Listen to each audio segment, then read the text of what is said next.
उम्र बढ़ाने वाला पेड़। अकबर बीरबल की कहानी। एक बार तुर्किस्तान के शहंशाह ने बादशाह अकबर की बुद्धि की परीक्षा लेने के मंसूबे से एक पैगाम भेजा। पैगाम कुछ इस तरह था। अकबर शाह, सुना है भारत में एक ऐसा पेड़ है जिसके पत्तों को खाने से उम्र बढ़ जाती है। हमारी गुजारिश है कि हमें उस पेड़ के कुछ पत्ते जरूर भिजवाएं। यह पैगाम लेकर तुर्किस्तान के शहंशाह का दूत और कुछ सिपाही अकबर के पास पहुंचे थे। पैगाम पढ़कर अकबर सोच में पड़ गए। फिर उन्होंने बीरबल को बुलाकर सलाह मशवरा किया। अंत में बीरबल की सलाह मानकर अकबर ने तुर्किस्तान से आए दूत को सिपाहियों सहित एक सुदृढ़ किले में कैद करवा दिया। वहां उनके खाने पीने का यथोचित प्रबंध किया गया। किले में बंद दूत और सिपाही चिंतित थे। उनकी समझ के बाहर था कि आखिर उनका दोष है क्या। कुछ दिन व्यतीत होने के उपरांत बीरबल को साथ लेकर अकबर उनसे मिलने पहुंचे। उन्हें देख दूत और सिपाहियों में उम्मीद जागी कि शायद अब उन्हें मुक्त कर दिया जाएगा, किंतु ऐसा कुछ नहीं हुआ। अकबर उनसे बोले, तुम्हारे शहंशाह ने हमसे जिस चीज की गुजारिश की है मैं वह तभी दे पाऊंगा जब इस किले की 1 से 2 ईंटें गिर जाएंगी। तब तक तुम लोग यहाँ कैद रहोगे। अकबर की बात सुनकर दूत और सिपाहियों की वहां से मुक्त होने की उम्मीद जाती रही। दिन गुजरने के साथ दूत और सिपाही की चिंता बढ़ने लगी।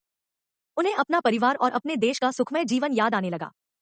किले से निकलने का कोई रास्ता न देख वे दिन भर ईश्वर की प्रार्थना में लीन रहते। वे ईश्वर से कहते, ईश्वर, हमें इस कैद से मुक्त कराइए। कब तक हम इस तरह यहाँ बंद रहेंगे। हमें अपने देश, अपने परिवार के पास जाना है। तू सर्वे सर्वा है, कुछ चमत्कार कर हमें यहाँ से बाहर निकाल। उनकी इस नित्य प्रार्थना का असर था या प्रकृति उन पर मेहरबान थी। एक दिन उस क्षेत्र में जोर का भूकंप आया। भूकंप से उस सुदृढ़ किले का एक हिस्सा धराशायी हो गया। अकबर को अपनी कही बात याद थी। किले के धराशायी होने की सूचना मिलने पर अकबर ने दूत और सिपाहियों को आजाद करवाकर अपने समक्ष दरबार में हाजिर करवाया।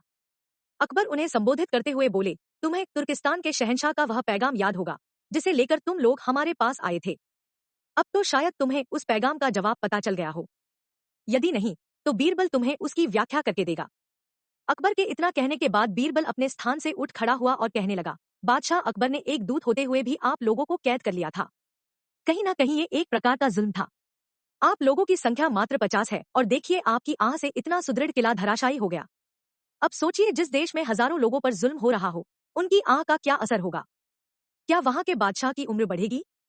नहीं, इन आहों के प्रभाव से उनकी उम्र तो घटती चली जाएगी और वह देश पतन के कगार पर पहुंच जाएगा। इसलिए तुम्हारे शहंशाह से कहना कि प्रजा की उत्थान और भलाई के लिए कार्य करना, उनकी रक्षा करना, उन पर अत्याचार न करना ही आयुवर्धक वृक्ष है। अन्य बातें मिथ्या है।